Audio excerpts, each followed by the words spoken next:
जय हिंद दोस्तों, आप सब कैसे हैं। आशा करता हूं आप सब अच्छे से होंगे। तो आज एक बार फिर से मैं आप लोगों के बीच में यूपी बोर्ड के द्वारा क्लास 10th का एक महत्वपूर्ण हिंदी पैराग्राफ लेकर के आ गया हूं। आज मैं आपको इसका इंग्लिश ट्रांसलेशन बताने वाला हूं। तो चलिए सबसे पहले मैं आपको हिंदी पैराग्राफ के बारे में बता दूं। क्लास टेंथ का मोस्ट इम्पोर्टेंट हिंदी पैराग्राफ के बारे में मैं आपको बताने जा रहा हूं और साथ ही साथ उसका इंग्लिश ट्रांसलेशन भी मैं आपको बताने जा रहा हूं। मोस्ट इम्पोर्टेंट क्लास 10th का पैराग्राफ है। हिंदी पैराग्राफ मैं पहले आपको बता दूं, उसके बाद मैं आपको इंग्लिश ट्रांसलेशन भी बताऊंगा। ईमानदार व्यक्ति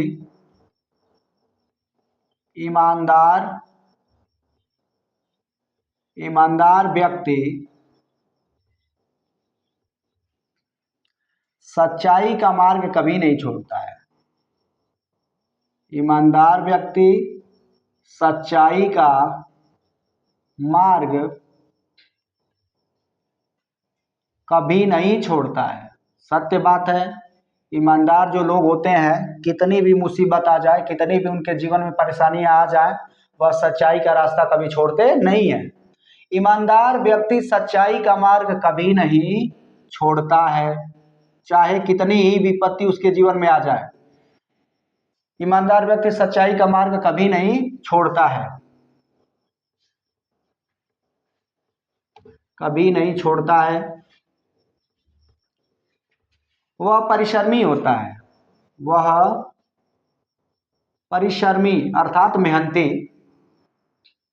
वह परिश्रमी होता है, वह परिश्रमी होता है।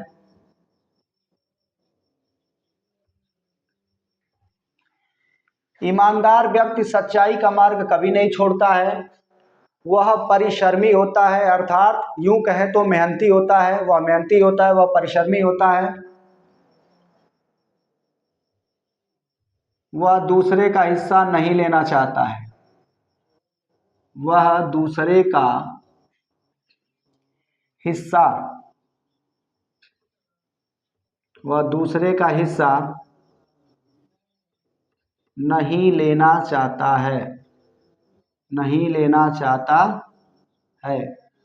वह दूसरे का हिस्सा नहीं लेना चाहता है। क्यों लेगा? उसका हक ही नहीं है। किसी दूसरे व्यक्ति के सामान पर किसी तरह का कोई हक ही नहीं है, कोई अधिकार ही नहीं है। ईमानदार व्यक्ति सच्चाई का मार्ग कभी नहीं छोड़ता है, वह परिश्रमी होता है अर्थात यूं कहें तो वह मेहनती होता है। वह दूसरे का हिस्सा नहीं लेना चाहता है। वह सादा जीवन वह सादा जीवन वह सादा जीवन उच्च विचार वह सादा जीवन उच्च विचार पसंद करता है, पसंद करता है। वह सादा जीवन उच्च विचार पसंद करता है। चलिए तो शुरू करते हैं इसका इंग्लिश ट्रांसलेशन। ईमानदार व्यक्ति सच्चाई का मार्ग कभी नहीं छोड़ता है। ईमानदार व्यक्ति सच्चाई का मार्ग कभी नहीं छोड़ता है। तो सबसे पहले ईमानदार आ रहा है। अच्छा, एक चीज और मैं आपको बता दूं, यहां पर वाक्य में एक नहीं है लेकिन मैंने एन लिख दिया। ऐसा इसलिए यहां पर ईमानदार जो है एडजेक्टिव का काम कर रहा है और जो व्यक्ति है यह नाउन का काम कर रहा है। ईमानदार एडजेक्टिव अर्थात विशेषण का काम कर रहा है और व्यक्ति नाउन का अर्थात संज्ञा का काम कर रहा है।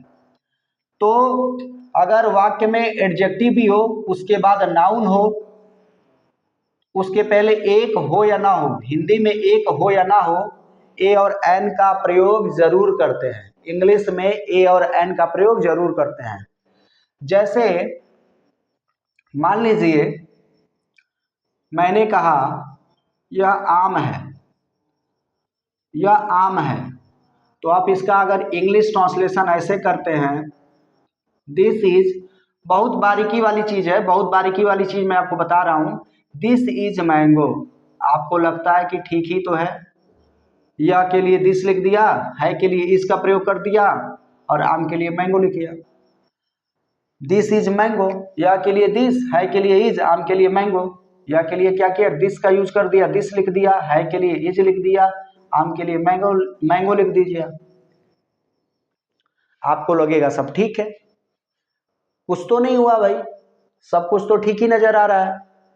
या के लिए दिस, है के लिए इज, आम के लिए मैंगो, इसमें तो कहीं से भी कोई गलती नहीं दिखाई दे रही है। लेकिन यह गलत है। गलत इसलिए है कि आपको इसके साथ ऐसे इसका अनुवाद होगा, this is a mango, this is a mango. वाक्य में एक है या नहीं है, आपको ए का प्रयोग, एन का प्रयोग करना ही होगा। खैर यहाँ तो हमारा जो एम है यह व्यंजन का काम कर रहा है, व्यंजन है, कॉन्सोनेंट है, लेकिन उसके पहले आपको एक हो या ना हो, लेकिन आपको ए और एन का प्रयोग करना ही है। क्यों? क्योंकि countable noun, common noun, countable noun और साथ साथ कॉमन नाउन के पहले ए और एन का प्रयोग किया ही जाता है। यहाँ तो सबसे बड़ी चीज है, यहाँ तो एडजेक्टिव भी है, नाउन भी है, दोनों है। एक तरह से एडजेक्टिव भी, ईमानदार एडजेक्टिव विशेषण है और व्यक्ति नाउन है। इसके पहले एक नहीं है, लेकिन यहाँ एन जरूर आएगा। जैसे मैं आपको बता दूं, मैंने लिखा यह, कुछ भी लिख दिया मैंने, आपको समझाने के लिए मैं बता रहा हूं केवल, यह मीठा, यह मीठा आम है, यह मीठा आम है। तो अगर इसका इंग्लिश ट्रांसलेशन आप ऐसे कर रहे हैं, या के लिए दिस, है के लिए इज, दिस इज, मीठा के लिए स्वीट, मीठा के लिए स्वीट, आम के लिए मैंगो। या के लिए दिस, है के लिए इज, मीठा के लिए स्वीट, आम के लिए मैंगो। आपको फिर से लग रहा होगा कि हमारा ठीक है, लेकिन यह गलत सेंटेंस है। बहुत बारीकी वाली चीज मैं आपको बताने की कोशिश कर रहा हूं, बहुत बारीकी वाली चीज मैं आपको बता रहा हूं। ऐसा नहीं है कि या के लिए दिस हो गया, है के लिए इज का यूज हो गया, या के लिए दिस, है के लिए इज, मीठा के लिए स्वीट, आम के लिए मैंगो, तो आपको लगेगा ठीक ही तो है, कहाँ गलत है, सब ठीक है, सब कुछ तो ठीक ठाक लिखा गया है। ऐसा नहीं है।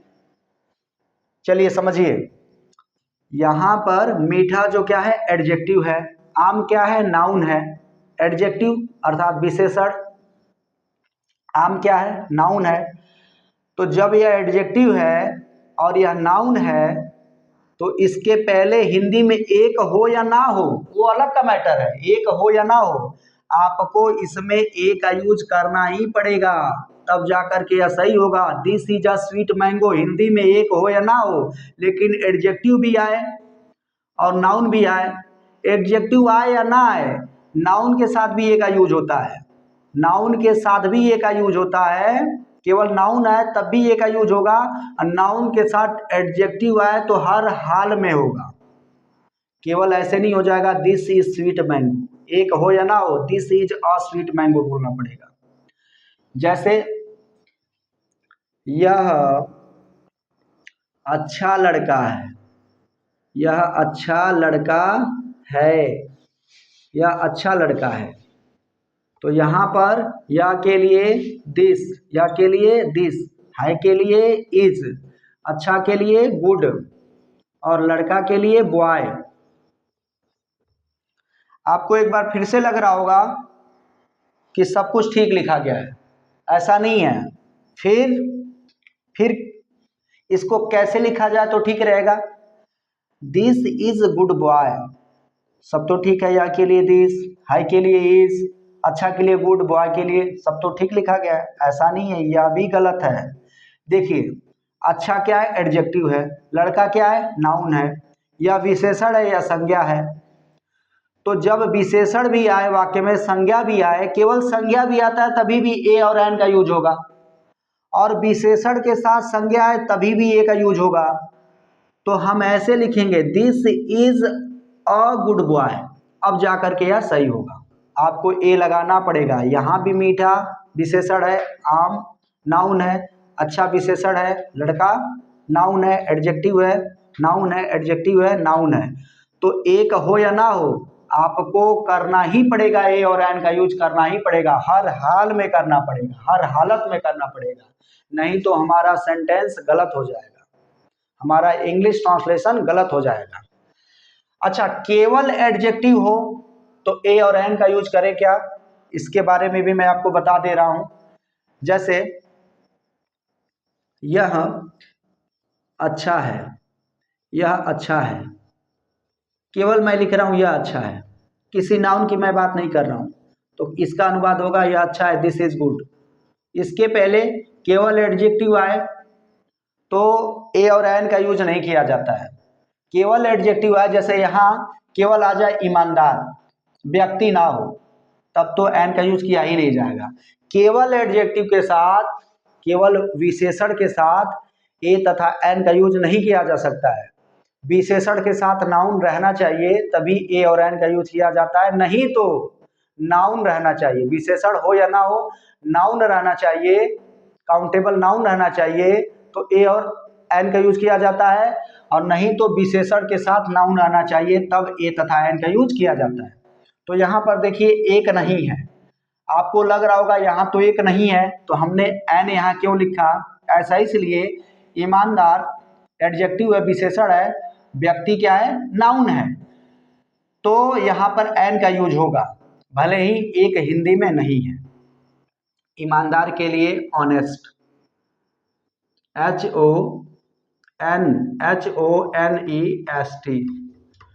An honest. अच्छा, एन क्यों है, फिर आपका सवाल होगा कि एन क्यों है। एच तो हमारा यहाँ पर एच जो है इंग्लिश अल्फाबेट का एच तो कॉन्सोनेंट है, व्यंजन है, तो व्यंजन के पहले तो एक के लिए ए का यूज किया जाता है, तो यहाँ मैंने एन लिखा है ऐसा इसलिए कि इसमें एच हमारा साइलेंट है। जब एच हमारा, इसको हानेस्ट तो पढ़ते ही नहीं है, हानेस्ट नहीं पढ़ते हैं, ऑनेस्ट पढ़ते हैं, हानेस्ट नहीं पढ़ा जाएगा, गलत प्रोनाउंसिएशन हो जाएगा। ऑनेस्ट, ऑनेस्ट मीन्स ईमानदार, हॉनेस्ट नहीं, हॉनेस्ट नहीं, ऑनेस्ट, आ का आ की आवाज आ रही है, ऑनेस्ट, हॉनेस्ट नहीं, ऑनेस्ट, ऑनेस्ट, इसलिए यहाँ पर एच साइलेंट है, तो ओ क्या है, वॉवेल्स है, जब ओ वॉवेल्स हो जाएगा तो एन का यूज आ जाएगा, एच हमारे यहाँ साइलेंट है, ओ वॉवेल्स है, तो इसलिए यहाँ पर एक के लिए एन आ जाएगा। यहाँ पर एक नहीं है, फिर मैं आपको बता दूं, अगर एडजेक्टिव आए, एडजेक्टिव के साथ नाउन भी आए, एक हो या ना हो, आपको ए और एन का यूज करना ही है। ईमानदार के लिए एन, व्यक्ति के लिए ईमानदार, ईमानदार के लिए ऑनेस्ट, सॉरी ईमानदार के लिए ऑनेस्ट, हमने यहाँ पर मैंने एन लिखा, मैं आपको पहले अवगत करा चुका हूं क्यों लिखा, एन ऑनेस्ट, ईमानदार के लिए ऑनेस्ट, व्यक्ति के लिए मैन, व्यक्ति के लिए मैन, मैन लिखिए, पर्सन लिखिए, कोई विशेष अंतर नहीं पड़ने वाला है, एन ऑनेस्ट मैन।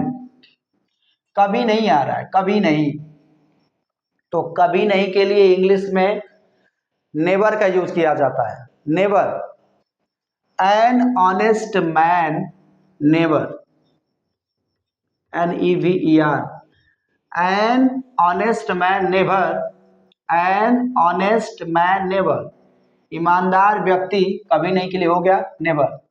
अच्छा, ता है, ती है, ते है, ता हूं, जिस हिंदी वाक्यों के अंत में ता है, ती है, ते है, ता हूं आते हैं, वह वाक्य हमारा प्रेजेंट इंडेफिनिट टेंस का होता है, तो इसके बाद से क्रिया आएगा, नेवर के बाद क्रिया जरूर आएगी, छोड़ना क्रिया है, ता है तो पहचान हो गई, छोड़ना, छोड़ता अर्थात छोड़ना, live, live, LEAVE, live, N honest man never live, यहाँ पर सिंगुलर है, किसी एक ईमानदार व्यक्ति के बारे में बात की जा रही है, तो एस लग जाएगा, क्योंकि यह हमारा प्रेजेंट इंडेफिनिट टेंस का रूल है, एक वचन कर्ता के साथ वर्ब के फर्स्ट फॉर्म में एस अथवा ईएस जोड़ देते हैं। ईएस जोड़ने का अलग नियम है, अलग रूल है, फिलहाल मैं कभी उस पर बात करूंगा। फिलहाल यहाँ पर एस जोड़ा जाएगा। ई तो अलग से है, लिव में है, अलग से है, LEAVE, ई पहले से ही है, केवल एस जोड़ा जाएगा। An honest man never lives, ईमानदार व्यक्ति कभी नहीं छोड़ता है। क्या कभी नहीं छोड़ता है? सच्चाई का मार्ग।